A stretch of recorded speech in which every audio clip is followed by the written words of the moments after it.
Baik. Selamat siang semuanya. Salam sejahtera bagi kita semua. Perkenalkan, saya Alvin dari ASEC Indonesia akan menjadi MC pada acara webinar siang hari ini. Sebelumnya, sebelum kita masuk ke dalam materi yang sangat menarik nanti, yang membahas tentang sosialisasi aspal plastik, khususnya di Jimbaran Hijau, mari kita dengar sepatah dua patah kata pembukaan dari Bu Erike selaku CEO dari ASEC Center of Excellence on Smart City. Waktu dan tempat kami persilakan. Terima kasih, Mas Alvin. Salam sejahtera untuk kita semua. Pada kesempatan ini kami senang sekali bisa berkumpul dalam walaupun secara virtual ya, kita ketemu melalui Zoom untuk membahas salah satu bentuk kolaborasi yang merupakan showcase di ASEC Center of Excellence on Smart City yang bertujuan untuk menciptakan solusi yang berkelanjutan dalam pengelolaan sampah plastik. Jadi sebagai pembuka, saya akan memberikan sedikit perkenalan mengenai ASEC. Kita didirikan tahun 2022 menjadi sebuah pusat kepakaran yang mendukung akselerasi implementasi kota cerdas untuk mendukung inisiasi dari Kementerian Dalam Negeri untuk pelayanan perkotaan yang lebih baik. Di kawasan Jimbaran Hijau ini, ASEC berperan untuk menguji konsep dan teknologi-teknologi baru yang mendukung program kota cerdas di Indonesia. Pendekatan kreatif dan inovatif menjadi landasan dalam upaya untuk meningkatkan kapasitas masyarakat dan pemerintah setempat. Nah, dalam salah satu pilar Smart City, itu kita mengenal ada salah satunya adalah quality environment. Di sinilah peran penting juga dari salah satu perusahaan dari private sector, Chandra Asri, yang telah mengambil langkah berani dalam mengelola sampah plastik dalam program Aspal Plastik untuk Indonesia Asri. Berfokus pada ekonomi sirkular, program ini bertujuan untuk mengurangi dampak limbah plastik dan menciptakan lingkungan yang lebih bersih.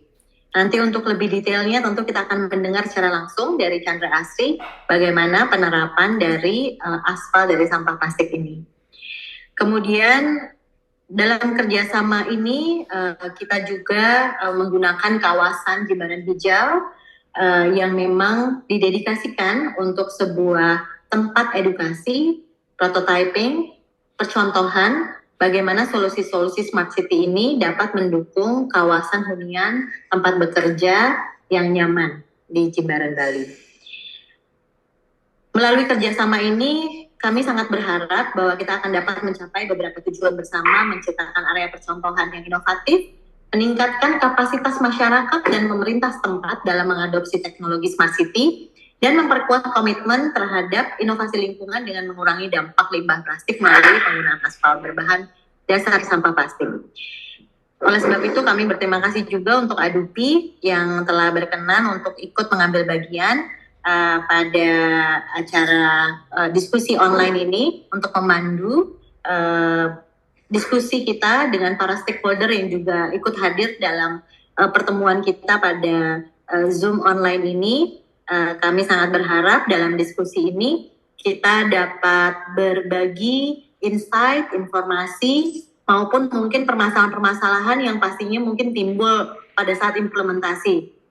Bagaimana kita bisa urung rembuk berkontribusi dalam menerapkan inisiasi-inisiasi baik ini di berbagai pelosok Indonesia, bahkan bukan hanya di Bali saja. Mudah-mudahan apa yang sudah dimulai oleh PT Chandra Asri di berbagai daerah di Indonesia bisa menjadi contoh dan bisa menjadi inspirasi bagi pelaku usaha, pemerintah kota, kabupaten, provinsi, dan terutama pemerintah pusat untuk memajukan penanganan isu-isu di perkotaan di Indonesia. Terima kasih juga Kemendagri dalam hal ini sudah diwakili Pak Gensri yang ikut hadir. Mudah-mudahan kita bisa berbagi inspirasi dan juga sharing informasi dan knowledge supaya kegiatan forum kita pada sore ini membawa manfaat untuk kita semua. Terima kasih. Saya kembalikan kepada MC. Baik, terima kasih untuk Bu Erike atas sambutannya yang sangat hangat untuk acara sosialisasi di siang hari ini. Kemudian dengan tidak mengulur waktu lagi, kami akan memulai sosialisasi siang hari ini yang akan dimoderatori oleh Bapak Justin Wiganda. Sedikit perkenalan tentang Pak Justin. Beliau adalah Wakil Ketua Umum Asosiasi Daur Ulang Indonesia, di mana kita tahu bahwa beliau sudah bergerak dan berkecimpung di dunia daur ulang sejak lama. Maka waktu dan tempat kami persilakan untuk Pak Justin. Selamat siang semua, salam sejahtera bagi kita semua. Untuk teman-teman yang sudah hadir di acara ini, selamat datang di acara sosialisasi penggunaan aspal plastik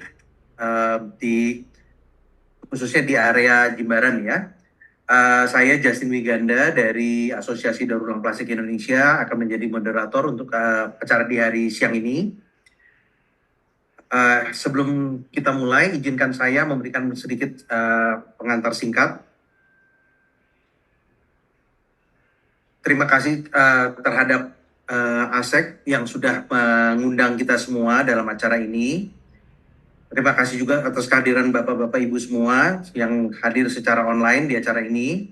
Mungkin nextnya kita bisa ketemu secara offline ya. Salah satu topik yang kita mau bicara hari ini adalah penggunaan atau pengelolaan limbah plastik untuk digunakan sebagai bahan campuran aspal plastik. Ya, seperti yang kita ketahui bahwa limbah plastik menjadi tantangan untuk kita semua yang dihadapi oleh masyarakat secara keseluruhan di dunia ya, dan juga pastinya Bali. Pemerintah Indonesia telah menetapkan target yang lumayan ambisius, yaitu mengelola sampah sampai dengan 30%, mengurangi sampah di lautan hingga 70% pada tahun 2025. Yang mana tinggal nggak lama lagi ya, sekarang ini udah tahun 24 ya.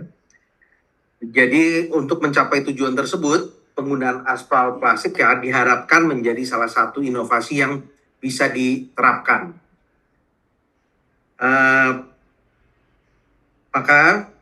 Pertama kami akan mencoba mendengarkan presentasi dari Mbak Fani sebagai perwakilan dari Chandra Asri yang akan memberikan presentasi tentang apa sih aspal plastik itu, siapa yang sudah memakai, apa sih benefit yang didapat dari menggunakan aspal plastik ini. Silakan waktunya Mbak Fani. Sudah bisa share ini ya, presentasi ya Mbak? Oke, baik. Terima kasih Pak Justin. Saya coba share dulu untuk materinya.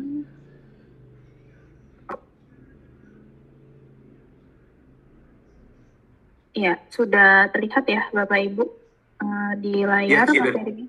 Oke, baik. Terima kasih Pak Justin. Selamat siang Bapak Ibu, terima kasih atas kehadirannya di pertemuan kita kali ini. Perkenalkan, saya Fani dari Chandra Asri. Gitu. Jadi mungkin perkenalan sedikit gitu ya mengenai Chandra Asri. Jadi kami adalah perusahaan kimia dan infrastruktur di Indonesia, gitu, di mana salah satu dari bisnis yang dijalankan itu adalah bisnis petrokimia gitu, atau sebagai produser biji plastik. Itu salah satu dari bisnis kami. Nah, dari bisnis petrokimia tersebut, nah itu yang menjadikan Chandra Asri memiliki komitmen gitu ya terhadap pengelolaan sampah plastik.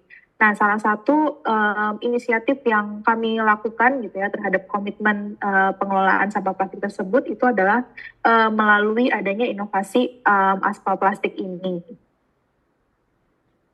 Oke, jadi latar belakangnya pertama sebenarnya aspal plastik ini adalah risetnya dari Kementerian PUPR yang sudah dilakukan pada tahun 2017 gitu. Kemudian Chandra Asri mencoba mengambil inisiatif gitu ya atas komitmennya, dan kita coba untuk menggelar aspal plastik ini pertama adalah di Cilegon di sekitar pabrik kami gitu, karena kami melihat sepertinya program ini berpotensi gitu ya untuk bisa berkontribusi gitu membantu pengelolaan sampah plastik, khususnya adalah sampah plastik yang kita sebut low value atau bernilai rendah. Nah, dalam hal ini adalah sampah kresek. Nah, karena keberhasilan uji coba kami pada saat itu di pabrik, nah kami berinisiatif gitu untuk bisa juga berkontribusi untuk mengajak juga para mitra kami gitu ya berkolaborasi agar sampah plastik ini tuh aspal plastik ini tuh bisa lebih banyak lagi digelar di seluruh titik-titik di Indonesia seperti itu Bapak Ibu. Nah, em, bonus kualitas gitu ya atau manfaat dari menggunakan aspal plastik ini itu adalah ini juga berdasarkan dari risetnya PUPR gitu ya bahwa adanya peningkatan stabilitas Marshall gitu sehingga 40%. Kemudian juga selain itu adanya peningkatan ketahanan terhadap air, kemudian terhadap pelepasan butir, lalu juga ada ketahanan pada saat uji retak seperti itu. Selain itu, selain bonus kualitas, bonus ekonomi juga dirasakan gitu ya, karena adanya potensi daur ulang. Dengan demikian, industri daur ulang sampah plastik kresek, kemudian juga bisa memberikan nilai ekonomi yang lebih gitu ya bagi para pemulung atau para recycler yang memang mengelola sampah kresek tersebut. Jadi ada demand di sini untuk para pemain daur ulang plastik gitu ya, khususnya plastik kresek seperti itu. Nah, kemudian ini setiap 1 kilometer aspal plastik dengan asumsi lebar jalannya 6 meter dan tebalnya 4 cm dan penggunaannya itu sebanyak 5%, itu asumsinya di setiap 1 kilometer aspal itu kita bisa mengelola atau menggunakan 1,6 ton kresek atau setara dengan 1,1 juta pieces lembar gitu ya kantong kresek seperti itu. Nah, kemudian ini ada sedikit alur ya bagaimana proses produksi aspal plastik. Ini pertama dimulai dari sampah kresek yang diambil dari TPA, kemudian dilakukan pretreatment gitu ya, didaur ulang, diproses terlebih dahulu, dipilah dari campuran-campuran sampah yang ada, kemudian dicacah kurang lebih ukurannya 4 sampai 9 mm, kemudian dicuci hingga bersih, lalu dikeringkan, dan akhirnya nanti sampai seperti gambar yang ada di sini Bapak Ibu. Jadi bentuknya adalah cacahan kecil-kecil. Kemudian cacahan itu yang nantinya akan dicampurkan gitu ya dengan agregat panas. Suhunya kurang lebih 170, kemudian agregat itu akan terlapis oleh plastik tercoating gitu ya.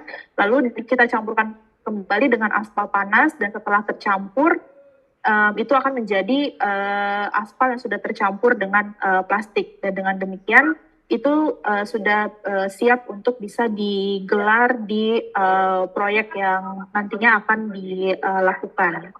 Betul. Nah, ini juga ada beberapa informasi gitu ya, di mana kita sudah mengimplementasi aspal plastik sejak tahun 2018 sampai 2023 itu sepanjang 120,83 km gitu. Jadi baru saja sekitar sebulan yang lalu gitu ya, kita baru mengadakan seremoni juga gitu atas pencapaian tercapainya 120 km aspal plastik ini. Tentunya kita melakukan ini tidak sendiri gitu ya, banyak mitra kolaborasi juga yang mendukung dari implementasi ini, diantaranya ada berbagai pemerintah daerah, kemudian juga ada perusahaan swasta gitu seperti Sinarmas, BSD City gitu, lalu pemerintah juga ada pemerintah dari Cilegon, pemerintah Garut, lalu juga ada asosiasi ADUPI, kita juga bekerja sama.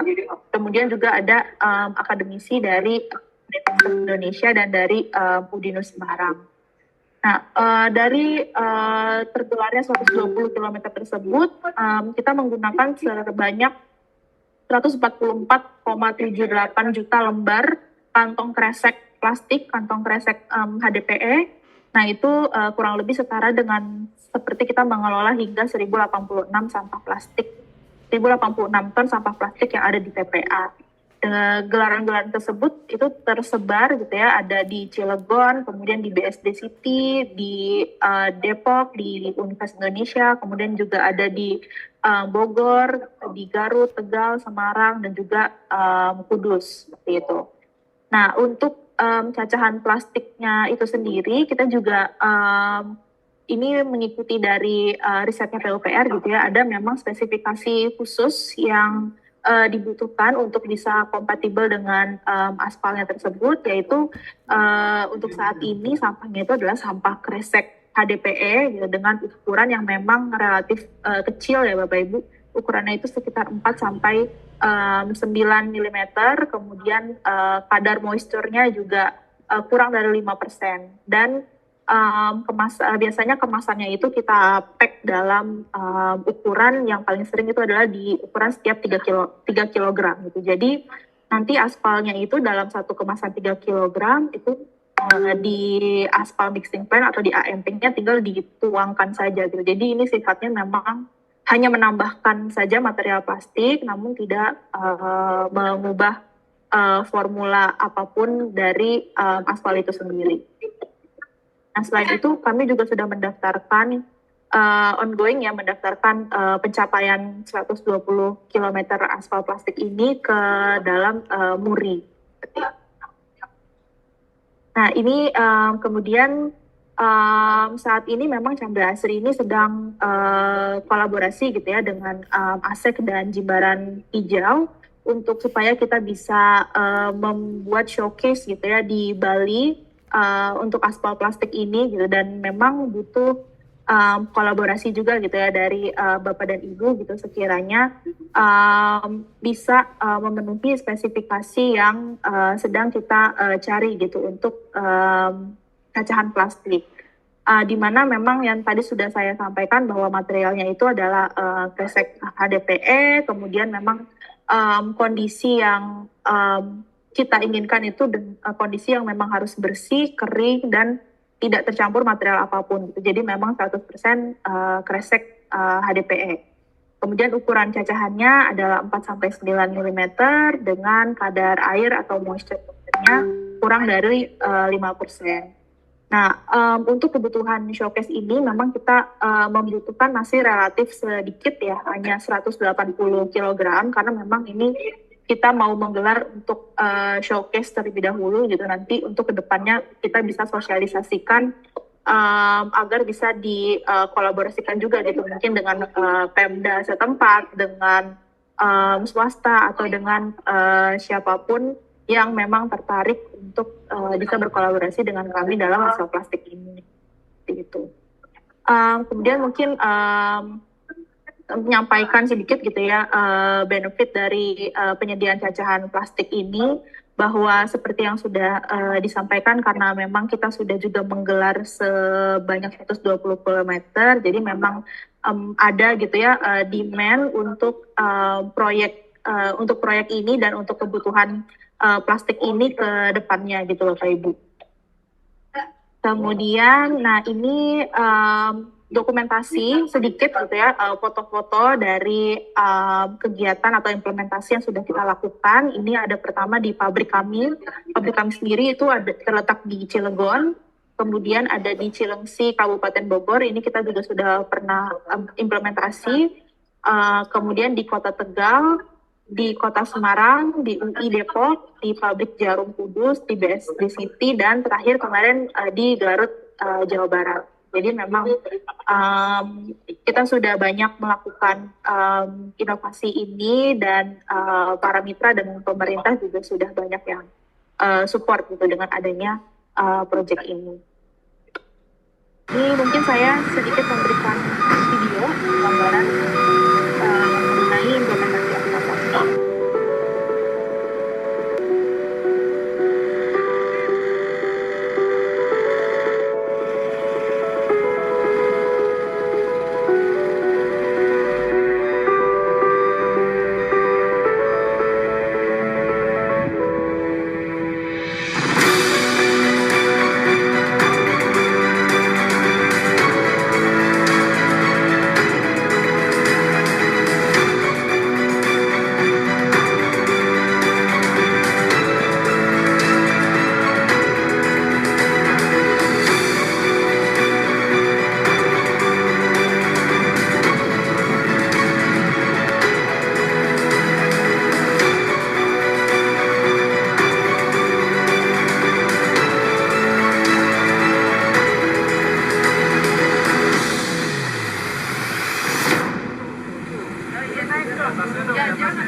plastik yang telah digunakan dari rumah tangga dan juga mungkin sebagian dari industri.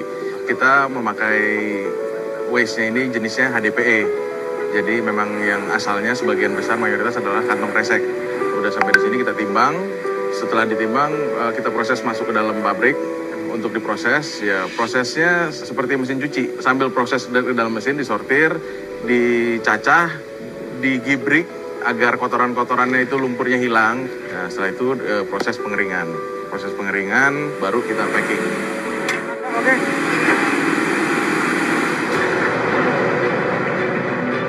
Kalau dari laboratorium memang itu perspektif dalam beberapa hal dengan ditambahkannya plastik ke dalam aspal yang dalam hal ini sebenarnya kita sebut sebagai aditif, komposisinya sekitar 4-6% dari campuran aspal yang 100%. Dan memang dari hasil uji laboratorium kemarin itu relatif ada peningkatan kalau menggunakan plastik. Cuma yang disebut baik itu harus diuji 2 kali, baik di laboratorium dan baik di lapangan. Implementasi aspal plastik ini adalah membuktikan bahwa pertama adalah plastik itu memiliki nilai, jadi bukan sampah tapi memiliki suatu produk yang berkelanjutan. Kita harapkan dengan adanya aspal plastik ini tentu akan mengurangi beban lingkungan terhadap sampah. Sampah akan berkurang. Tentunya ini adalah solusi, tapi solusi yang lebih besar adalah pertama harus kita merubah cara berpikir kita, kemudian nambah perilaku kita terhadap plastik. Jadi kita harapkan mulai dari diri kita sendiri bertanggung jawab terhadap sampah yang kita produksi, yang kita keluarkan, sehingga nanti tidak menjadi beban lingkungan. Menurut saya adalah plastik itu terlalu mahal untuk dijadikan sampah.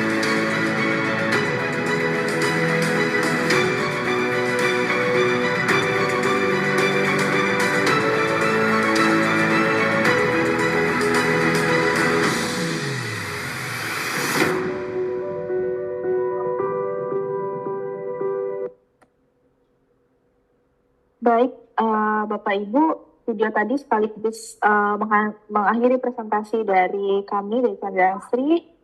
Terima kasih atas perhatian Bapak Ibu. Saya kembalikan kembali ke Pak Justin. Terima kasih Fani. Nah ini sangat kita dapat lumayan insight ya. Terlebih lagi mungkin teman-teman juga bingung gimana nih ngecampurin si plastik ini ke aspal nih. Gimana sih sebetulnya aspalnya ada kebungkus sama plastik-plastik atau gimana? Padahal kenyataannya enggak ya. Jadi benar-benar si plastiknya ini melted ya, tercampur dengan si aspalnya sendiri dengan batu-batuannya. Jadi nggak kelihatan itu kresek merah, putih, hitamnya udah nggak kelihatan. Makanya sebenarnya cannot tell the difference kalau dilihat dari sekilas mata. Yang membedakannya nanti 2-3 tahun kemudian ya, atau berapa bulan kemudian rusak atau enggak di jalanannya waktu kena air hujan itu atau dilewati nama truk besar gitu. Oke, selanjutnya kami persilahkan Bapak Yusea sebagai Head of Operation dari Jimbaran Hijau untuk membagi pengalaman atau kenapa nih mau pakai aspal plastik kira-kira gitu kan? Kenapa dapat idenya dari mana nih, atau ada apa yang membuat Anda atau Jimbaran Hijau mau menggunakan aspal plastik? Terlepas dari, sekarang memang kuantitinya masih sedikit ya Pak, tapi kenapa dulu nih kita mau tahu nih? Silakan Pak Yusea. Terima kasih Pak Justin. Salam kenal buat teman-teman semua yang hadir di sosialisasi mengenai penggunaan aspal plastik ini. Perkenalkan, nama saya Yusea dari Jimbaran Hijau. Saat ini sebagai Head of Strategic Planning. Jadi memang seperti yang Pak Justin tanyakan gitu ya, kenapa sih kita mau pakai aspal plastik ini? Izin saya sharing screen untuk memperkenalkan Jimbaran Hijau ya Pak ya. Silakan Pak. Apakah sudah kelihatan materinya?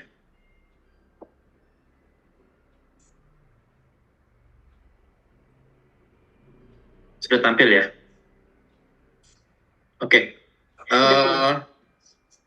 Jadi kalau kami boleh memperkenalkan sedikit mengenai Jimbaran Hijau, apa yang kita lakukan di Jimbaran Hijau sebetulnya adalah kita menciptakan sebuah new village ya Pak ya, dan teman-teman sekalian. New village yang seperti apa? Mungkin sebagai awal kita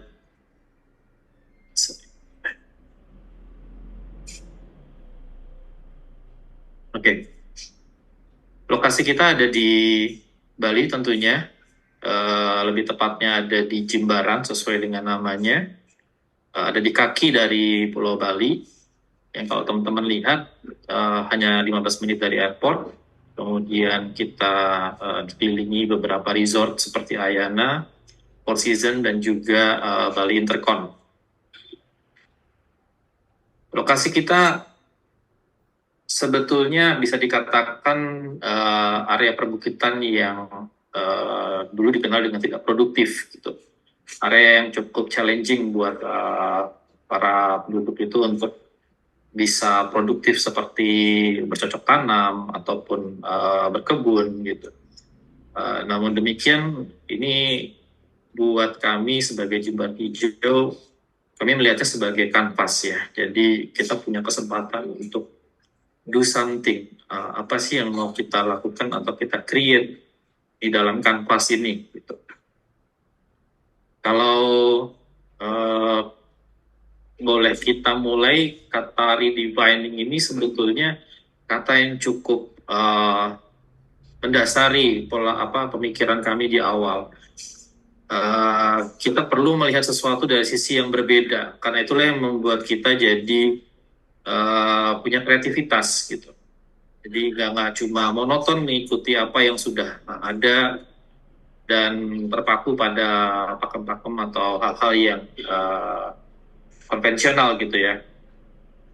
Dari situ kita formulakan sebetulnya apa sih yang mau kita buat di Jimbaran Hijau. Kita ingin jadi sebuah destinasi yang menjadi bagian menciptakan Bali jadi tempat yang lebih baik.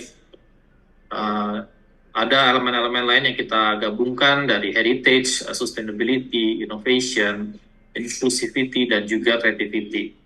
Produknya nanti tentu saja bagi sebuah kawasan ada banyak elemen di dalamnya. Bisa hospitality, ada commercial, residential, dan juga bangunan-bangunan lainnya ya. Dan ini yang menurut kami menjadi poin penting ketika kami memulai apa yang mau kita bangun di dalam Jimbaran Hijau. Gitu. Ini adalah Jimbaran Hub yang kami bangun pertama kali. Jimbaran Hub ini menjadi sebuah creative hub, creative circle, tempat di mana karena kita memang awalnya sebagai teman-teman yang bekerja ya, jadi kita mulai membangun environment bekerja di Jimbaran dulu. Apa yang bisa kita lakukan di Jimbaran ya, kita mesti punya tempat yang nyaman dulu untuk bekerja ya. Lalu berkembang dari sebuah tempat untuk bekerja, dikembangkan menjadi sebuah tempat untuk beraktivitas. Karena yang bekerja ini juga bervariasi, mulai dari individual, grup, kemudian dari parents yang kemudian membawa anak. Berkembanglah kita punya banyak aktivitas yang kita lakukan di Jimbaran Hub ini. Jadi Jimbaran Hub ini juga menjadi tempat untuk berkreasi, beracara, dan belajar gitu. Jadi work, play, learn-nya semua ada di sini. Mulai dari kegiatan yang sifatnya bermain maupun yang wellness ataupun olahraga ya. Untuk memberikan sedikit gambaran, saya ada video sedikit terkait mengenai Jimbaran Hub.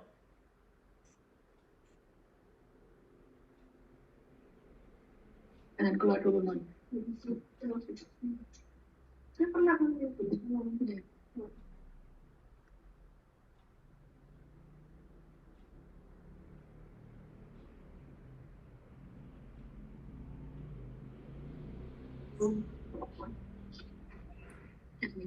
Ini suaranya nggak keluar tadi saya. Oh, suara nggak keluar ya?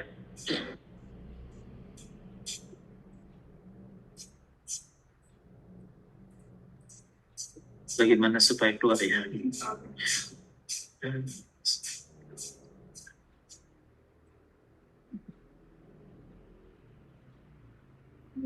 Kalau sekarang keluar?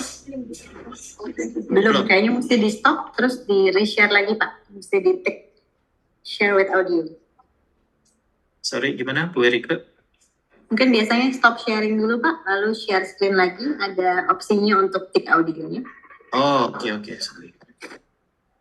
Mohon maaf. Jadi ini sekarang saya reshare ya. Apanya lucu ada Thailand. Ini.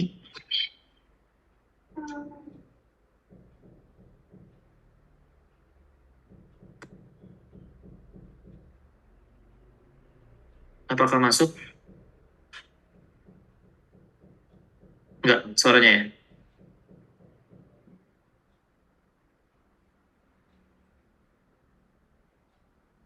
Ya, nggak ada Pak. Nggak ada suaranya ya? Atau mungkin apakah ada link YouTube-nya misalnya, jadi nanti teman-teman bisa melihat di acara Pak, setelah acara selesai, kalau misalnya ada linknya. Setelah acara bisa nanti ya. Iya. Oke, saya lanjutkan berarti ya, sebentar.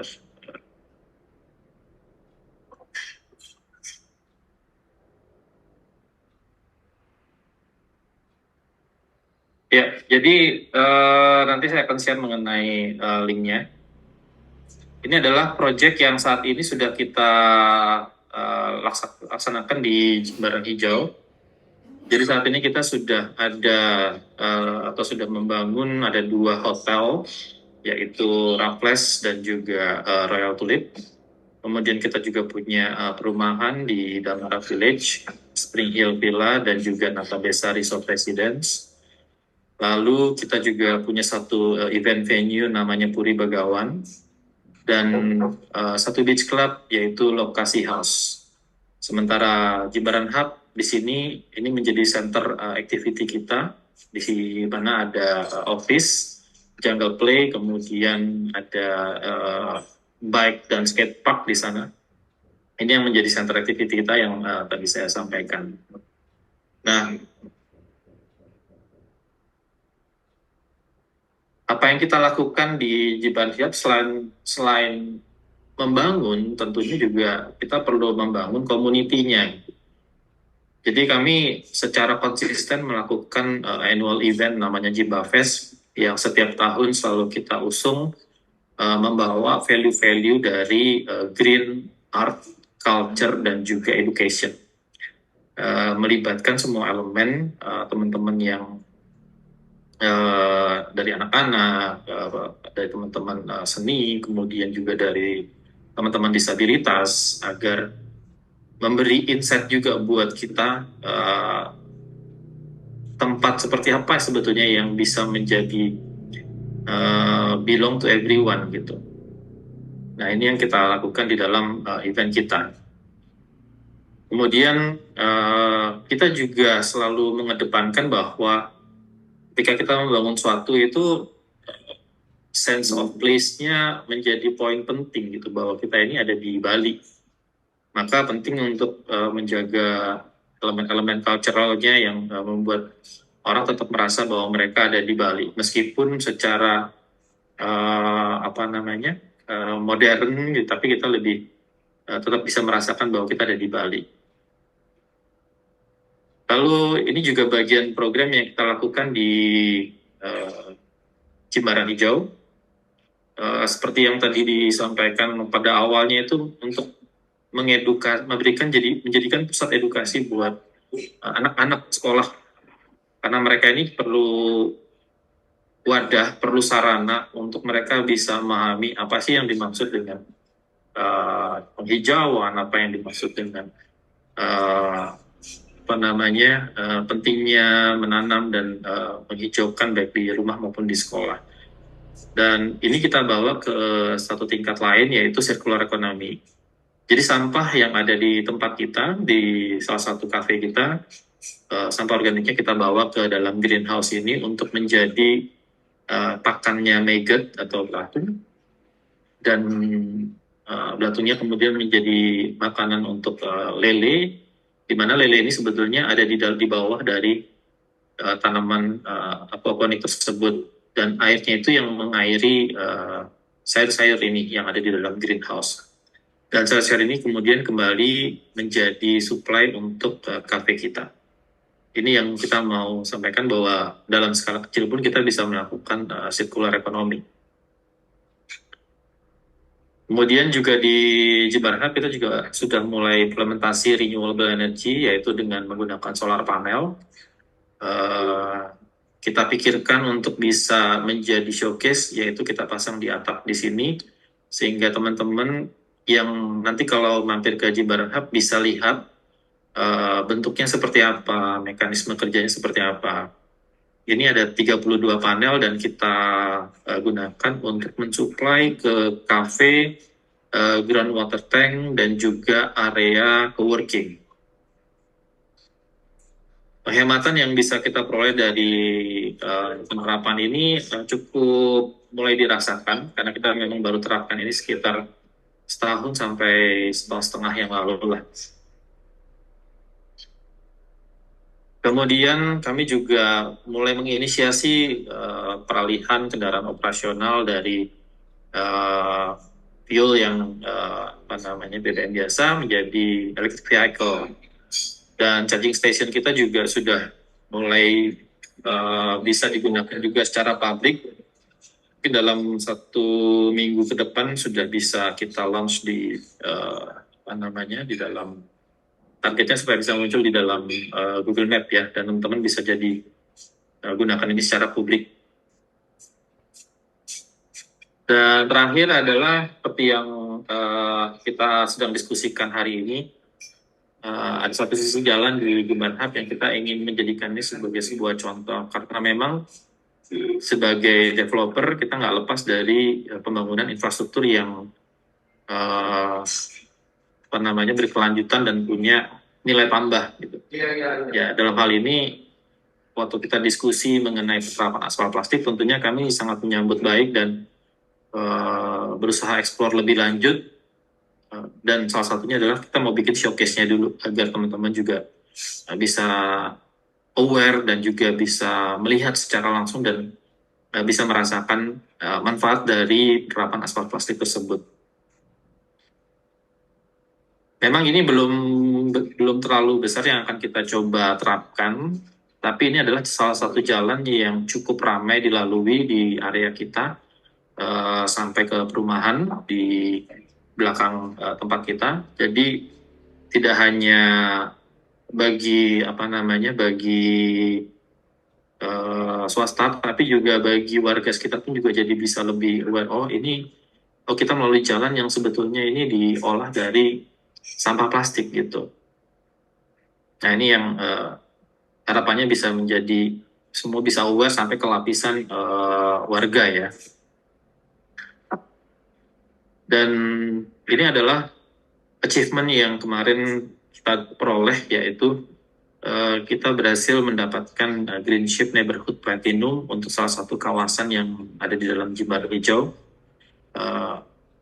Dan juga sekaligus ini menjadi achievement kita karena kita berhasil mendapatkan MURI atas achievement tersebut.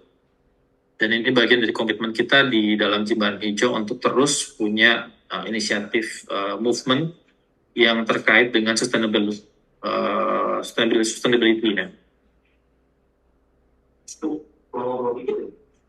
Saya rasa itu yang bisa saya sampaikan sedikit mengenai Jimbaran Hijau dengan apa yang sudah kami bangun dan apa yang kami lakukan secara fisik maupun secara komunitas ya. Jadi harapannya memang ini bisa juga menjadi pusat edukasi buat teman-teman yang mau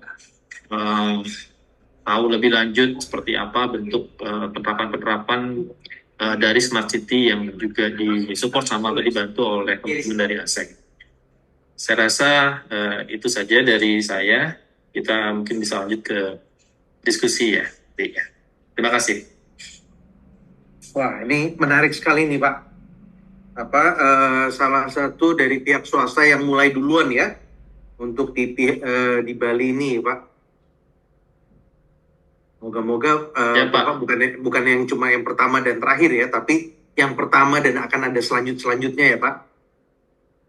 Setuju, Pak. Ini nih, kita mau selama ini yang kendala-kendala apa nih Pak Yusya kira-kira yang pernah dialamin nih dalam kan udah mulai nih membuat aspal plastik nih di kawasan. Berapa besar Pak kurang lebih Ya, yang sudah jadi dilakukan? seperti yang tadi sudah disampaikan Mbak Fani, kita memang lagi mau membuat sebuah contoh pada satu ruas jalan di tempat kita, dan rencananya itu kalau kita bisa dapatkan semuanya secara on time, mungkin Mei ya kita akan gelar. Memang yang menjadi challenge Pak Justin itu kalau kontraktor aspalnya sih memang satu sudah banyak ya kontraktor aspal. Challenge yang pertama adalah mereka juga perlu edukasi mengenai bagaimana pengimplementasian dari ketika mulai ditambahkan dengan plastik tersebut gitu. Itu satu. Yang kedua adalah ketika kita mau mencari materi atau material dari cacahan plastik tersebut, ternyata memang kami temukan ada kendala di situ, yaitu pertama kesesuaian dari spesifikasi materialnya. Itu perlu disesuaikan dulu ya, bahwa ukurannya memang harus sekian seperti tadi Mbak Fani sudah sampaikan, kemudian juga kelembabannya, kemudian apalagi satu lagi ya Mbak Fani, campurannya ya gitu. Dan setelah kesesuaiannya sendiri sudah sesuai, ternyata masih ada masalah lagi, yaitu kuantitinya. Ternyata banyak yang belum mungkin bukan belum ya, tapi Pak, untuk membuat ini ternyata kita butuh sebuah komponen tambahan nih Pak gitu, dan ternyata komponen tambahan itu ya kita paham ya membutuhkan cost juga gitu bagi teman-teman yang melakukan pengolahan tersebut, dan butuh komitmen juga dari demand-nya untuk bisa secara kuantitinya ya kemudian bisa menjadi reasonable lah untuk disuplai begitu. Sementara kami ini kan sedang mau membuat percontohan supaya kedepannya banyak yang lebih tahu dan banyak yang mulai menggunakan gitu. Jadi di situ sih memang saat ini menjadi challenge buat kita. Mungkin juga teman-teman yang di Bali juga harus mengerti ya, yang dibutuhkan di sini adalah plastiknya, bukan plastik yang ada sampahnya loh ya. Gitu. Jadi makanya bahasanya juga harus supaya sama-sama mengerti dan jelas. Aspal plastik ini memang dari bagian komponennya dari sampah plastik, tapi plastiknya harus sudah menjadi bersih dan kering dan sudah dalam bentuk cacahan. Dan khusus untuk proyek ini, yang mana harus menggunakan speknya adalah menggunakan HDPE film, tidak boleh tercampur polipropilin atau material-material multilayer lainnya. Dikarenakan yang saya tahu titik leburnya itu harus disesuaikan dengan titik leburnya si aspal supaya bisa menyatu supaya bisa mengcover si aspal tersebut. Tuh, jadi nggak bisa sembarangan plastik botol-botol PET misalnya udah dicacah aja langsung campurin, nggak bisa nih. Jadi ini memang agak spesifik ya gitu. Jadi itu memang betul adalah salah satu challenge-nya. Karena banyak sekali yang salah persepsi di masyarakat pada saat membicarakan sampah plastik, dan plastik yang dipakai itu dianggapnya sama, padahal itu dua hal yang berbeda. Ya Pak ya, itu jadi itu challenge-nya dari semua yang pernah kami ketemukan, selalu ada perbedaannya di sana. Tapi ya ini adalah ya harus mulai kan Pak, harus mulai dari somewhere ya. Baik itu cuma 100 kilo kek, 50 kilo kek, ya harus dicoba dimulai. Karena yang namanya teori bola salju ya Pak. Pertama kan dari kecil dulu ya Pak. Ngegulung-gulung Betul. kan lama-lama jadi besar. Kita nggak bisa expect langsung jadi besar ya, gitu. Setuju Pak Justin. Ini memang di Jawa sudah mulai ya, Chandra Asri sudah mulai dengan success story-nya, dimulai dengan bekerja sama dengan pemerintahan di daerah Cilegon, Tegal, Garut, Semarang ya, bahkan di kantor PUPR sendiri sudah menggunakan aspal plastik dengan pihak swasta dari daerah Garut, BSD itu Tangerang Selatan, ya Delta Mas, dan juga kawasannya pabrik jarum ya di Kudus. Gitu. Jadi, nah ini ya memang dari awal juga Chandra Asri juga mulainya kan dari pabriknya dulu sendiri, gitu kan, dengan luasan sekian ribu meter aja, gitu. Nah, ya saya sangat appreciate ya apa yang dilakukan oleh Jimbaran Hijau dalam memulai ini. Mungkin itu dia Pak apa harus didukung nih Pak Gensli dari Kementerian Dalam Negeri nih supaya mempromosikan daerah Balinya nih Pak. Ya, mantap. Tuh. Nah, mungkin dari teman-teman apa ada pertanyaan-pertanyaan, bisa silahkan langsung tanya kepada presenter hari ini Mbak Fani dari Chandra Asri atau dari Pak Yusea gitu. Kira-kira apa mau berminat untuk mensuplai misalnya, atau mau tahu kalau mau mensuplai itu requirement-nya apa-apa saja, silahkan.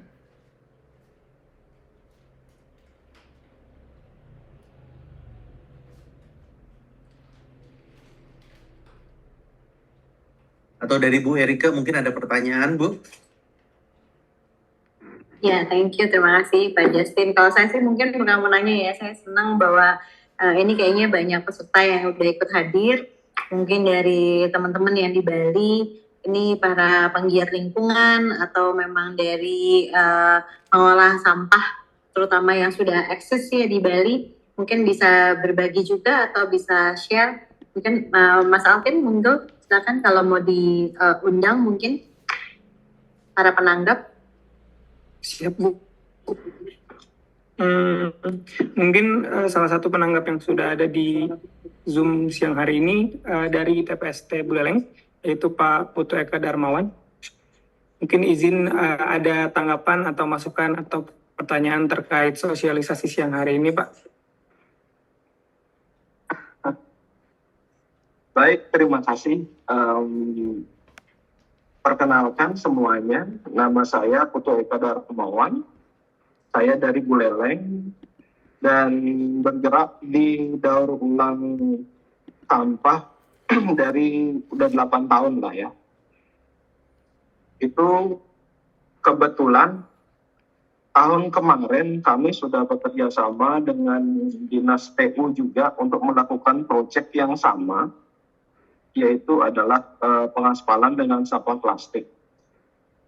Untuk tahun kemarin 2023 itu ya masalah yang benar sih tadi itu speknya itu memang ya dari kami sendiri kami perlu waktu untuk penyesuaian speknya sampai proyek itu benar-benar bisa jalan. Tapi Aspungkare itu kalau spek dan kuantiti kita sudah tidak masalah karena untuk bahan baku itu kita disupport dari banyak TPS bank sampah yang bergerak di Buleleng juga. Nah, mungkin ini juga bisa menjadi satu titik temu ya untuk kolaborasi berikutnya karena untuk kemarin contoh itu 2023 kita mensuplai itu cacahan ya baru sampai 20 ton cacahan sampah plastik ke pengaspalan yang ada di Buleleng. Jadi ini mungkin jadi titik temu ya untuk kolaborasi selanjutnya. Dan berikutnya kalau bisa proyek ini kalau saya lihat itu memang disasar untuk penyerapan Jadi kayak hilirisasi dari sampah plastik ya. Kalau bisa ajak juga komunitas-komunitas ataupun bank sampah yang memang bergerak di sana, terutama di area tersebut ya, area umpamanya di satu provinsi tersebut. Alasannya karena beberapa kali itu terjadi ya, mungkin karena keterbatasan supply dan banyak hal juga, banyak akhirnya supply itu yang datang dari luar daerah. Jadi sampah yang ada mungkin karena kurang edukasi juga ke gitu lokalnya, atau yang tidak tahu atau gimana, itu seakan-akan tidak dilibatkan. Saya aja baru tahu sebenarnya itu di 2023, jujur aja, kalau ada proyek seperti ini. Karena bergerak dari tahun 2017, kami itu kesulitan untuk pelemparan ataupun penyaluran dari sampah plastik. Kita baru tahu di 2023 sebenarnya.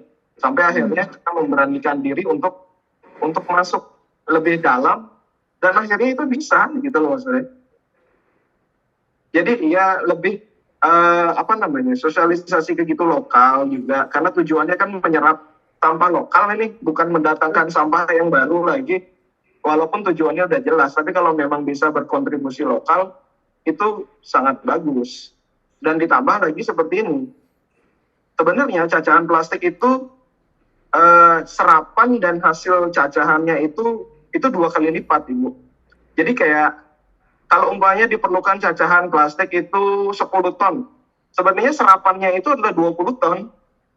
Karena dalam proses pencacahan dan proses pengeringan, pencucian dan semuanya, itu rata-rata tingkat susutnya hampir 50%.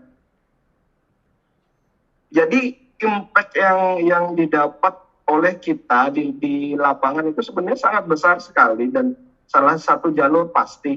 Mungkin itu sih, kalau bisa lebih dilibatkan lagi tentang komunitas lokal, jadi impact-nya itu bisa dirasakan oleh pegiat-pegiat lokal. Karena teman-teman saya sampai sekarang itu masih kelimpungan untuk masalah sampah plastik itu dibawa kemana, diapain, padahal jalan itu ada di depan mata mereka, tapi mereka cuma tidak tahu. Jadi ya itu sih dari saya. Terima kasih banyak. Oh, ini bagus ya, nih udah ada Pak Putu, artinya udah bisa secara locally, udah ada suppliernya nih Pak Yusea nih. Ternyata ya Pak ya. Ternyata udah ada suppliernya. Kalau nggak ketemu kayak begini kan kita nggak tahu nih. Pak Putu selama ini mainnya undercover jangan-jangan, makanya nggak mau ketahuan kali ya. Yusea nih. Ternyata ya Pak ya. Ternyata udah ada suppliernya. Kalau nggak ketemu kayak begini kan kita nggak tahu nih. Pak Putu selama ini mainnya undercover jangan-jangan, makanya nggak mau ketahuan kali ya. Tapi bagus ya. Jadi ada seperti ini, kita udah tahu. Artinya untuk daerah Bali bisa disuplai locally tanpa perlu import tanda kutip dari pulau lainnya. Betul. Mungkin habis ini ya akan ngobrol nih dengan Pak Eka-nya. Betul, karena kan ya salah satunya biggest cost-nya adalah transportation cost ya Pak. Barangnya nggak seberapa secara nilai, tapi ongkos ngirimnya dari Pulau Jawa misalnya, nggak usah jauh-jauh deh, dari Surabaya aja deh misalnya gitu ya, sampai ke Bali, itu kan juga lumayan biayanya.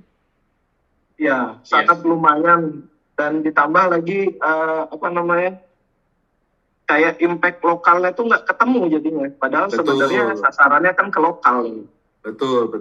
Nah, ini sangat bagus, tapi juga jangan lupa yang harus diperhatikan adalah maaf ya, karena saya melihatnya dari sisi industri, selalu masalah ujung-ujungnya masalah quality control sebagai bahan baku kan ya Pak ya. Nah, bahan baku ini kenapa saya bilang harus diperhatikan baik-baik? Karena ini menyangkut kualitas barang. Karena kalau kan idealnya adalah kita menggunakan sampah plastik ini diolah menjadi aspal plastik supaya berguna ya Pak.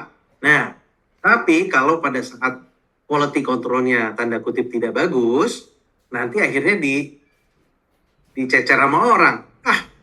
Makanya pakai sampah plastik, makanya jalanannya jadi sampah. Kan gitu ya Pak ya. Nah, ini yang kita nggak mau nih. Nah, ini pesan dari saya, karena kalau melihat dari sisi industri, quality control itu sangat penting. Karena untuk berkelanjutan, ujung-ujungnya apa? Saya berbicara ini karena masalah berkelanjutan. Supaya ini tidak menjadi proyek one time only. Kan kita maunya terus-terusan ya Pak? Gitu. Betul. Itu Ya, kalau dari kita saya. mau proven gitu kan sebetulnya. Betul. Karena ini adalah showcase ya Pak ya. Gitu. Betul. Tapi Baik. saya komentar sedikit Pak, itu point of view menarik sekali ya, bahwa kadang-kadang supply demand itu memang nggak ketemu gitu ya. Ya jadi memang ternyata ada permintaan, demandnya ada nih sekarang, tapi dari sisi supply ini nggak nyambung gitu ya, belum ketemu gitu. Nah ini pentingnya kita bisa ngobrol mungkin nanti ke depannya untuk penerapan di daerah-daerah lain, betapa pentingnya tadi diangkat oleh Pak Putu ya, bahwa melibatkan lokal community itu memang harus sering-sering ini kita ajak ngobrol bareng ya Pak Putu ya, supaya sama gitu ya, gitu kira-kira mengerti kebutuhannya apa, demand-nya seberapa banyak, ternyata supplier yang bisa support di lokal juga banyak mungkin gitu ya. Iya. Thank you Pak. Pak Putu posisinya di sebelah mana Pak? Kalau boleh tahu? Saya di Buleleng, Bapak. Oh, di Buleleng.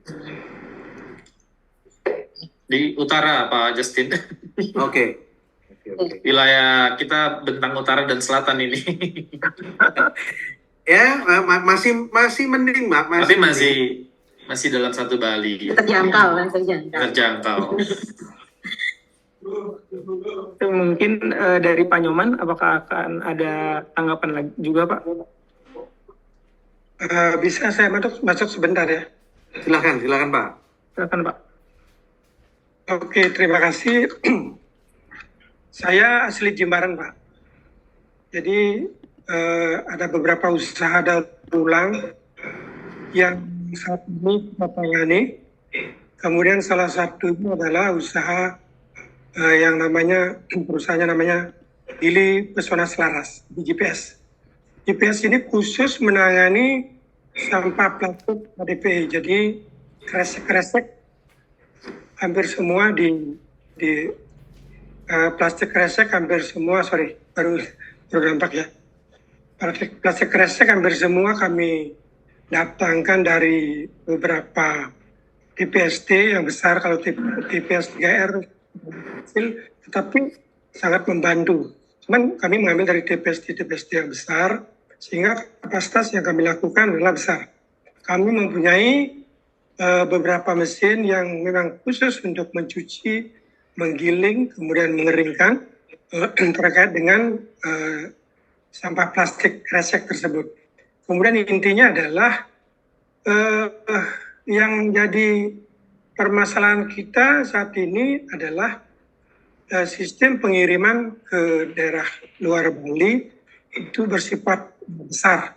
Jadi kami kirim rontonan seperti itu, minimal truk Uso ke Jawa Timur, kemudian ada yang sampai ke Bogor seperti itu. Kemudian yang perlu kami tambahkan bahwa ini size-nya adalah 4-9 mili. Ini luar biasa ini kecilnya ya. Dan ini membutuhkan mesin caca dan saringan ini yang harus diatur sedemikian sehingga mes ini muncul 4-9. Kemudian MC 9% itu juga luar biasa.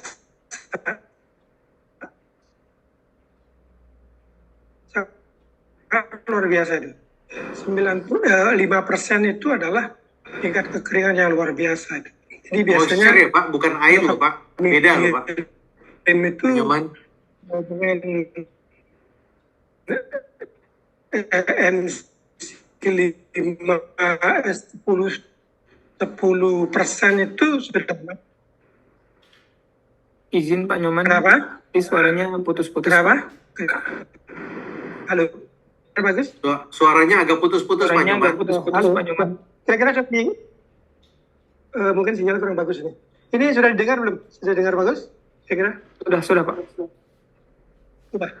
Oke, jadi seperti saya bilang itu cacahan 4-9 mm itu adalah suatu hal yang sangat khusus.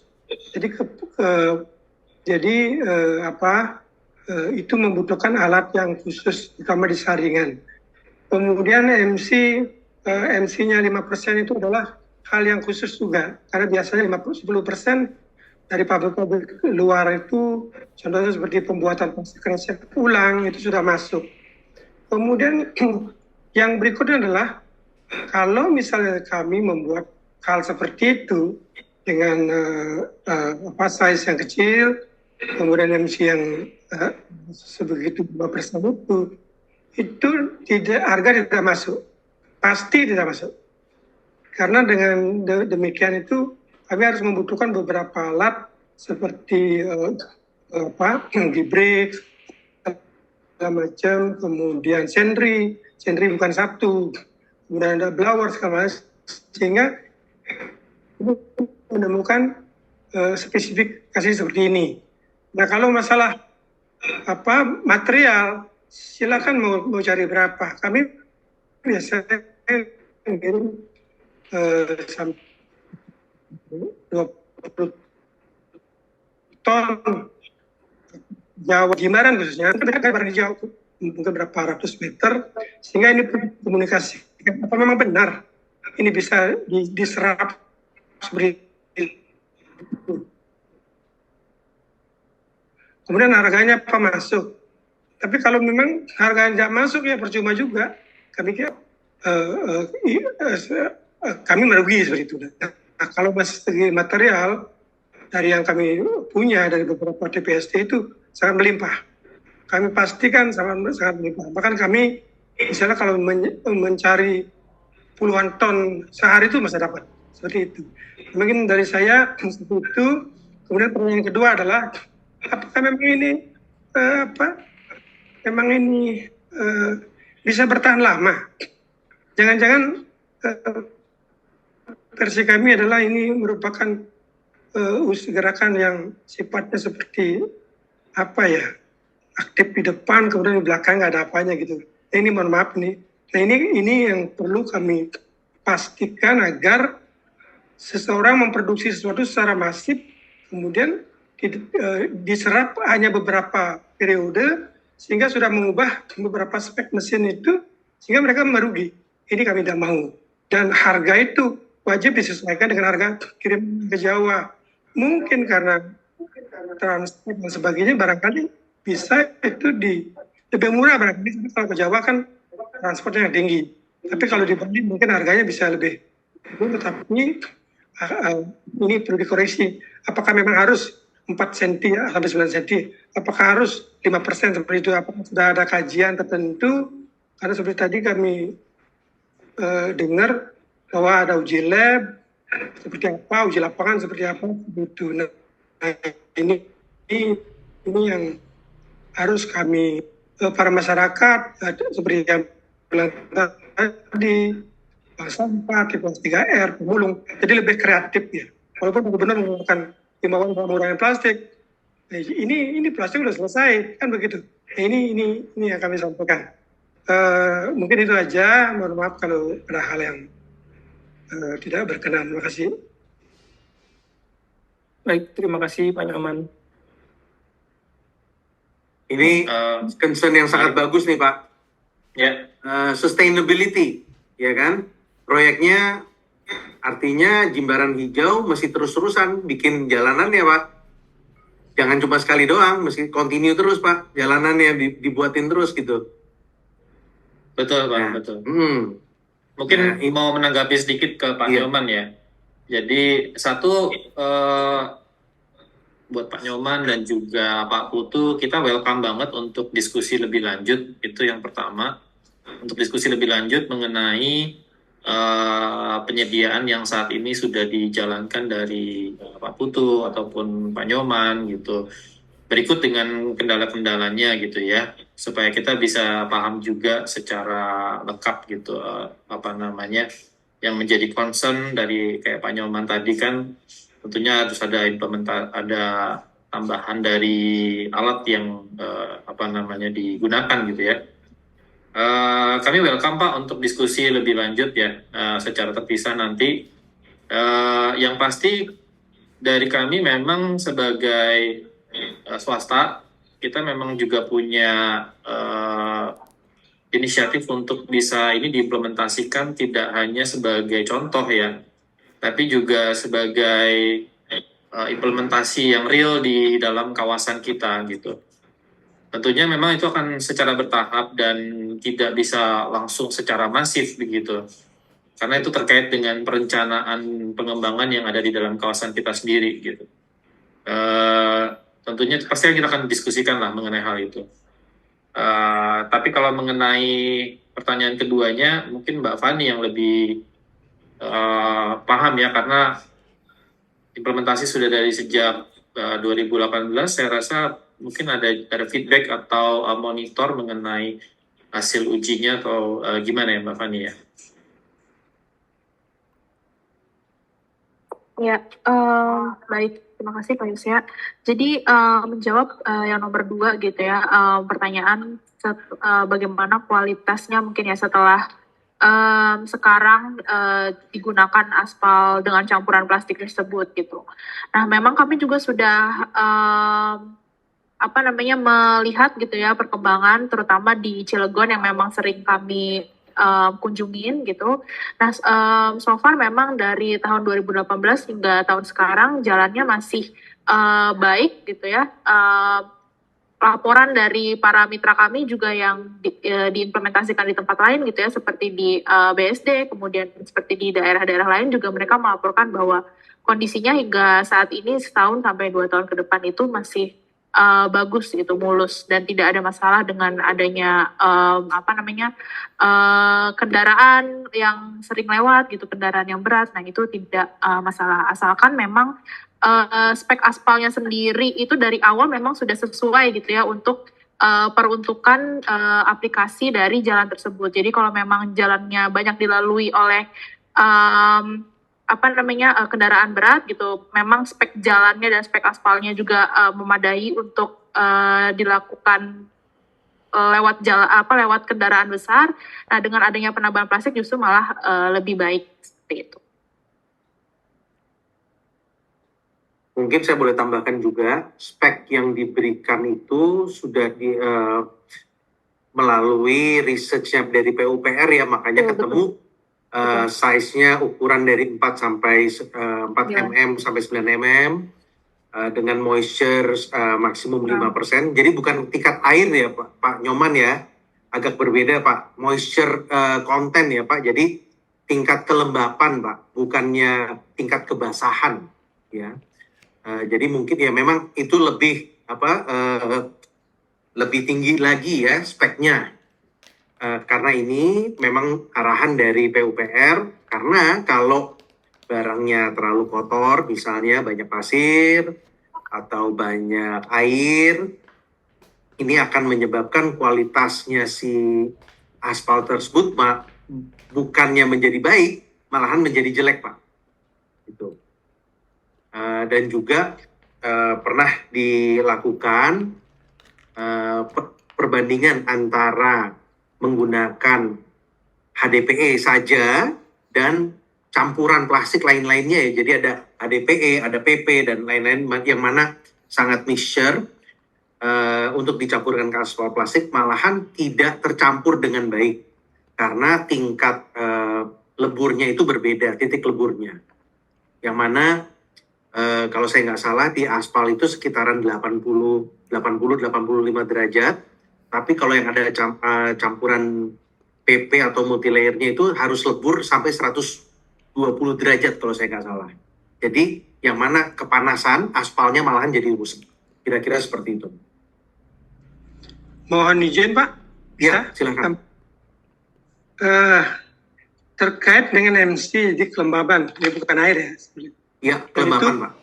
Bang, kalau kita ngirim ke Bogor contohnya, ke PT Lego, itu mereka membuat kantong semen, kemudian membuat tas kresek ulang, itu justru hal-hal yang Pak bicarakan tadi, seperti pasir kan tidak boleh sama sekali. Makanya ada alam mesin gibrik itu mengeluarkan semua.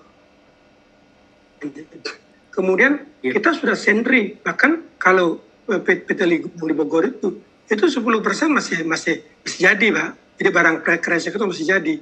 Jadi dalam Gini, proses Pak. mereka Maaf, Pak Nyoman. memang ada pengeringan. Berbeda. Ya, maaf Pak Nyoman. Setiap industri ini permintaannya beda-beda, Pak.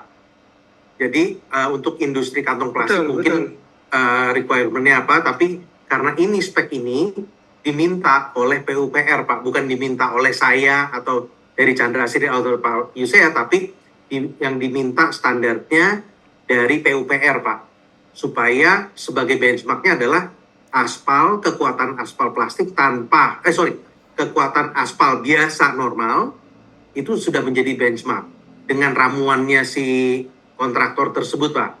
Nah, kemudian ditambahkan oleh aspal plastik ini yang mana harus lebih baik daripada yang standar. Gitu, Pak. Jadi bukannya kami yang minta harus sekian dan sekian. Saya tahu, Pak, lebih susah malahan, Pak. Kalau bisa juga bukan 4 mili, Pak. Kalau bisa 4 senti, Pak. Gitu. Karena outputnya pasti jauh lebih besar, Pak. Itu Pak Nyoman. Minta spesifikasi yang seperti ini, nanti berarti berhubungan dengan nilai harga, Pak. Seperti itu. Jadi harganya pasti akan berbeda. Karena spesifikasi yang diminta adalah khusus begitu. Tapi kalau betul. yang lain, mungkin hanya berbeda. Betul. Mungkin seperti itu. Nah, mungkin kalau masalah harga nanti bisa dibicarakan sama project owner-nya, Pak. Yang kedua, mungkin ada bisa subsidi silang di sana, Pak. Jadi subsidi silang seperti apa? Mungkin dari segi maaf Pak Nyoman putus-putus, Pak. Dari dan ke seperti itu. Kita mau berkelompok. Mungkin lebih cenderung dari pihak Adobe itu memberi subsidi silang, di mana mungkin dari segi transport dari dan ke kemana seperti itu, sehingga nanti para pengusaha itu walaupun harganya sama, dia sudah punya cukup margin seperti itu. Tapi kalau tanpa itu barangkali ya harganya tidak masuk, tidak akan berjalan.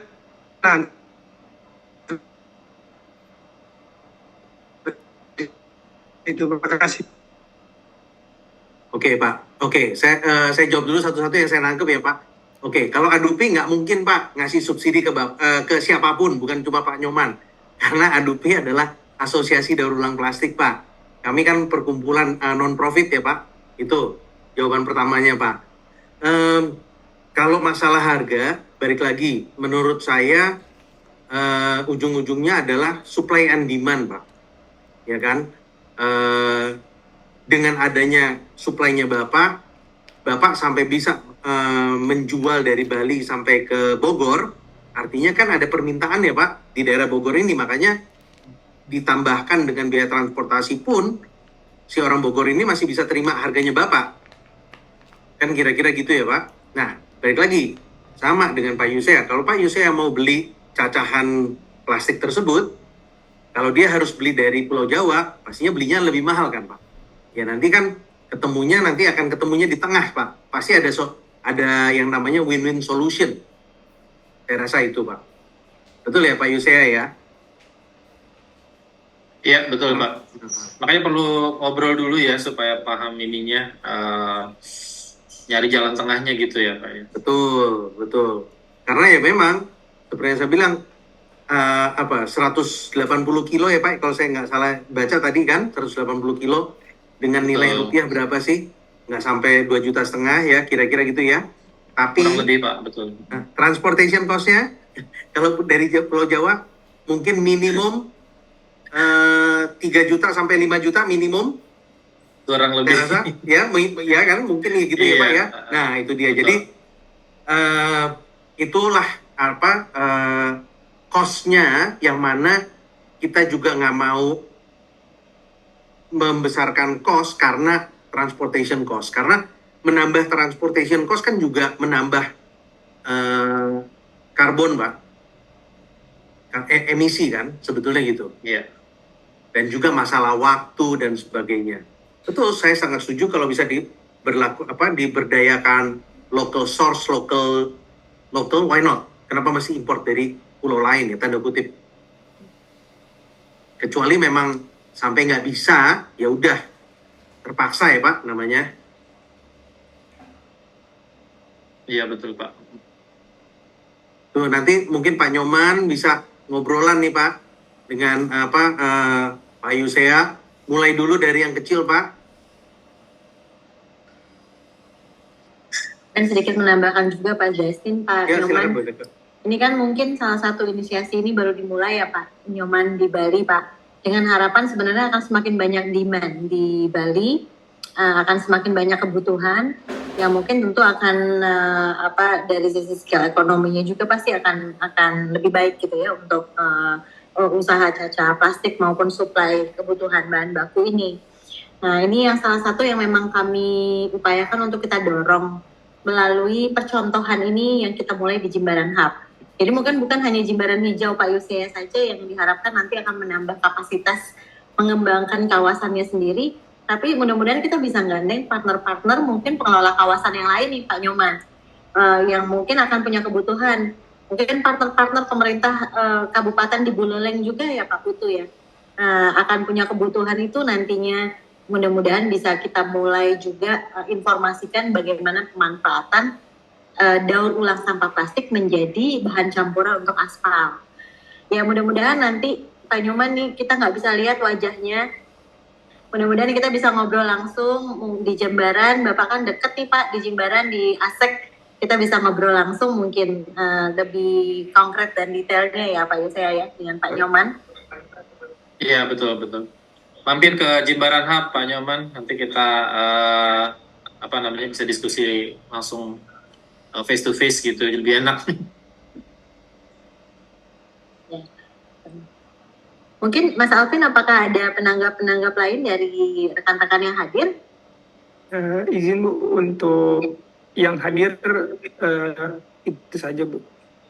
Ada yang berhalangan hadir.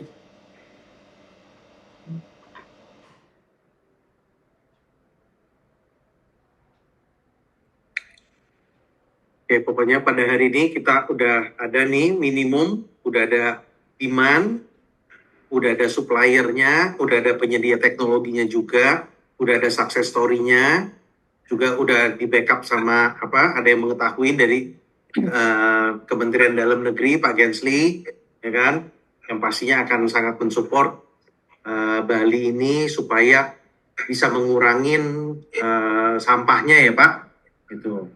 Karena tekanan sampah ini kan sangat besar, apalagi Bali selalu disorot karena banyaknya WNA atau turis yang masuk ke Bali ya. Jadi Bali ini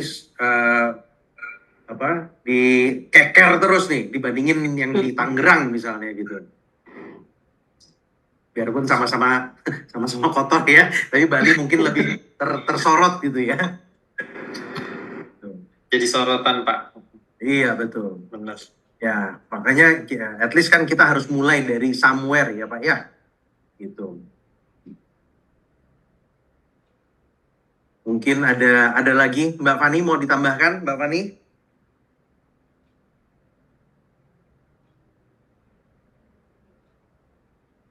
Ya, Pak Justin. Ya, mungkin kalau dari kami ya, Chandra-Asri, kita sangat terbuka untuk adanya kolaborasi gitu ya, supaya lebih banyak lagi gitu, lebih masif lagi aspal plastik ini bisa tergelar gitu, terutama di Bali. Harapannya supaya kita bisa punya ekosistem nih di setiap daerah gitu ya, supaya kita bisa implementasi aspal plastik ini lebih banyak lagi. Jadi dibutuhkan banyak juga kepala, banyak juga mitra, mungkin dari segi tadi penyedia cacahan, kemudian juga ada dari kontraktor gitu ya, dan juga pemerintah sendiri gitu, supaya kita bisa kolaborasi bareng-bareng. Justru kita masih sering-sering nih ngobrol kayak begini kan baru ketahuan, oh adanya Pak Putu, adanya Pak Nyoman gitu kan. Iya. Gitu. Setuju Pak.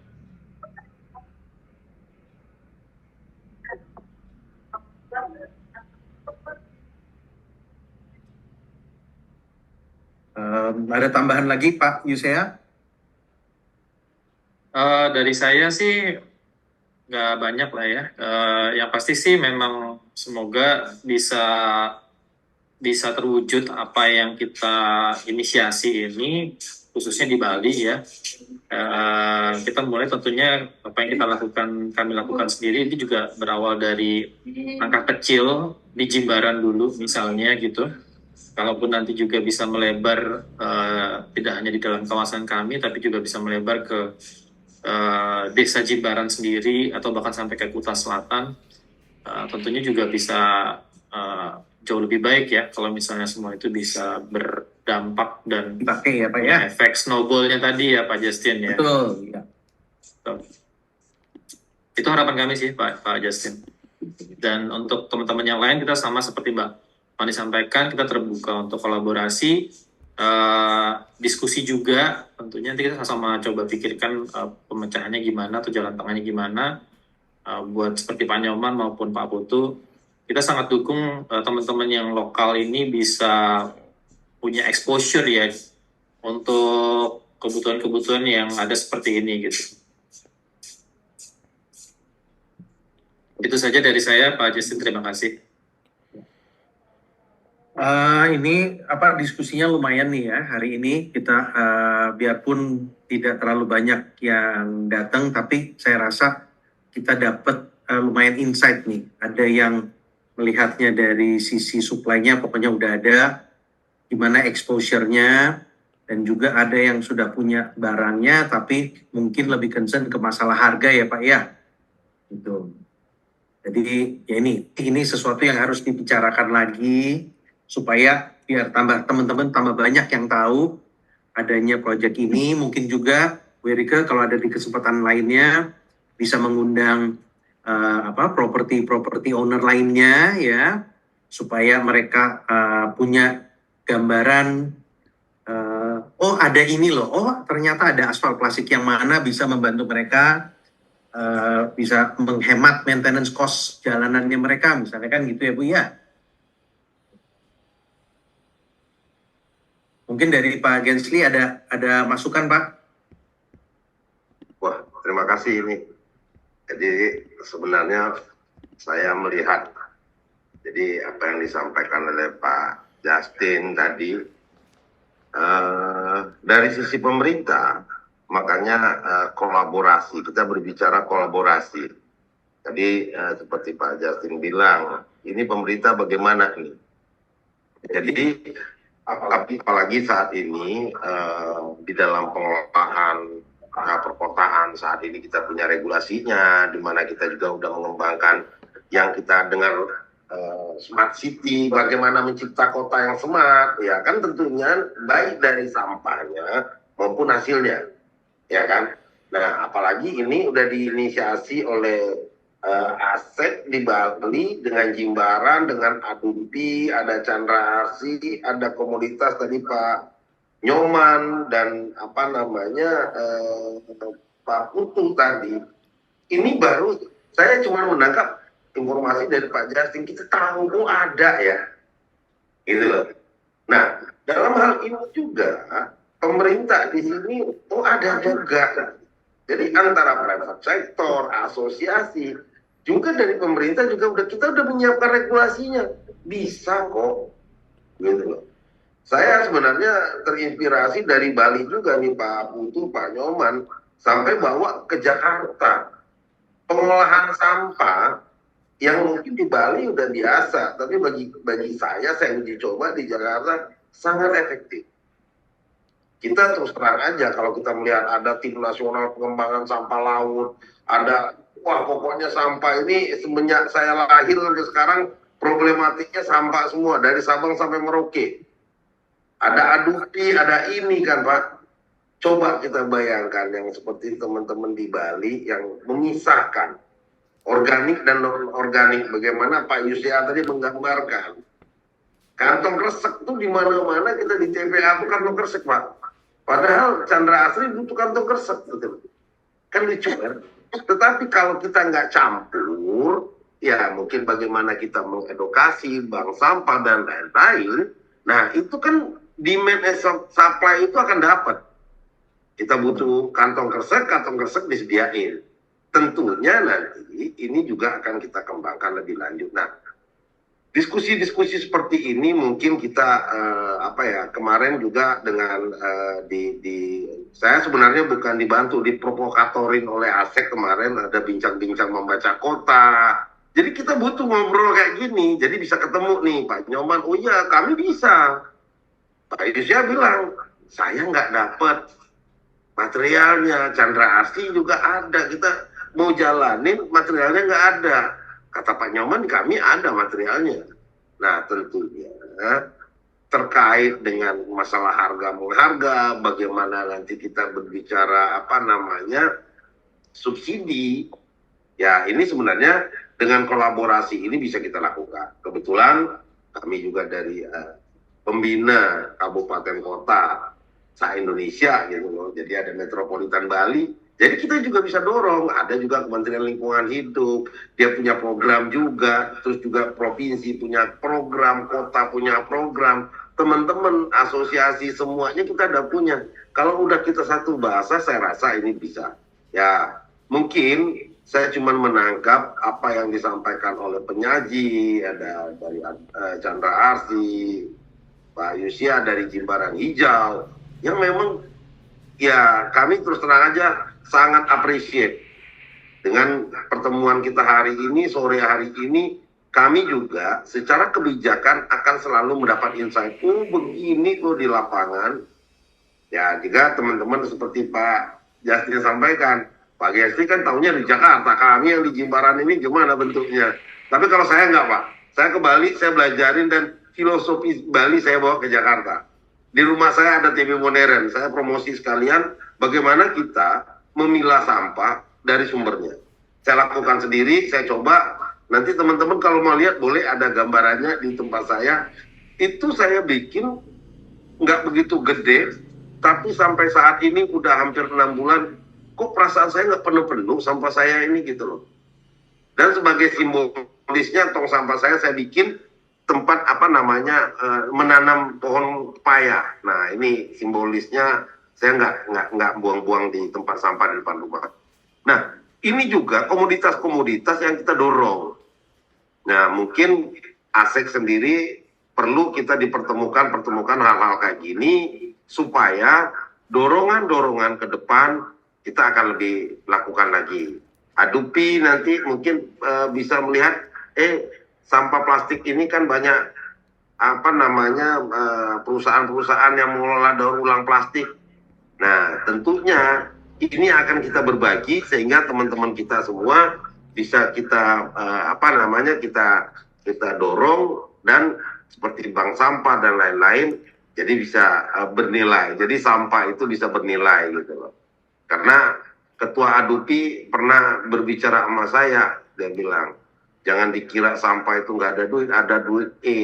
Sugi aku gara-gara sampah katanya. Nah itu loh. Jadi tentunya ini semuanya ada. Nah, mudah-mudahan pola ini bisa kita jadi masifkan nanti. Kami secara nasional akan kita berbicara dengan Kementerian KL terkait, dengan pemerintah daerah yang kelimpungan mengataskan masalah sampah. Jadi mudah-mudahan pertemuan ini yakin dan percayalah ini kita berkontribusi. Walaupun saat ini masih tahap ini. Mudah-mudahan ke depan kita bisa mengkontribusi bagi 548 kabupaten kota kita, dan itu merupakan bagian dari Indonesia. Mungkin itu masukan dari saya terkait dengan pertemuan ini. Saya berharap akan dilanjutkan dengan serial-serial yang mungkin nanti bisa digagas lagi oleh ASEK dan Jimbaran dan teman-teman di sini, mungkin dengan NGO dan lain-lain, kita bisa lebih atraktif. Tentunya kayak iklan, kalau saya lihat tiap hari dikasih sampah terus dia bersih nanti. Iklan kan kayak gitu. Pertama lihat apaan sih, kedua apaan, ketiga coba dulu dong. Akhirnya kita beli sendiri kan begitu. Nah, mudah-mudahan itu deh. Terima kasih. Terima kasih Pak Gensli ini atas arahannya. Mungkin ini juga menjadi challenge ya buat kita semua, bagaimana kita mengatasi masalah sampah plastik kita ini. Udah ada jalan keluarnya, salah satunya yaitu ya dari aspal plastik, guna ulang, daur ulang, ya kan? Nah, saya rasa kita tidak boleh berfokus kepada satu titik saja, tapi kita harus melihat multidimensi, dari segala macam sisi, apa yang kita bisa lakukan secara bersama-sama kolaborasi untuk menyelesaikan masalah sampah plastik ini. Gitu. Oke, saya kembalikan ke MC, Mas. Siap. Terima kasih kepada Pak Justin sudah memimpin sosialisasi dan diskusi sore hari ini. Diskusi dan tanggap-menanggap yang sangat intens dan sangat informatif sore hari ini. Terima kasih sebelumnya untuk semua peserta atas kehadirannya di sosialisasi aspal plastik sore hari ini. Dan ada informasi juga bahwa karena Zoom ini direcord dan akan diupload di YouTube, jadi nanti diskusi ini juga bisa didengar oleh partner-partner lain atau teman-teman Bapak Ibu sekalian yang ingin mendengar sosialisasi ini. Lalu ada satu lagi, kami memiliki WA group soal quality environment yang bisa diikuti, yang sudah saya share juga di chat box, sehingga nanti kita bisa menjalankan diskusi-diskusi selanjutnya lewat fireside group chat itu. Untuk sore hari ini, terima kasih sekali lagi. Saya izin menutup untuk sosialisasi dan diskusi sore hari ini. Terima kasih untuk Bapak Ibu sekalian. Selamat sore. Selamat sore semua. Terima kasih semuanya. Pak Justin, Bu Erika, Pak Gasli, Pak Nyoman. Oh, baru Pak kali Nyoman. ketemu wajahnya Pak Nyoman. Terima kasih. Senang ketemu Pak Nyoman. Mungkin boleh foto dulu kali Bu untuk. Oh iya, boleh. Oh iya. Ya. Ini dari Deka di Bali, siapa ini Pak? Deka di Bali, TPST Samtaku. Ya, saya Bu. Oh ya, profilnya belum diganti, Bro. Oh, iya. Kita foto bareng. Ya, mungkin yang videonya bisa dinyalakan, boleh dinyalakan untuk dokumentasi sore hari ini. Ya.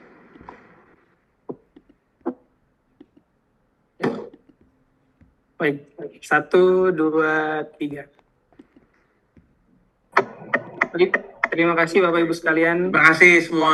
Kesempatannya sore hari ini. Selamat sore. Terima kasih. Selamat sore.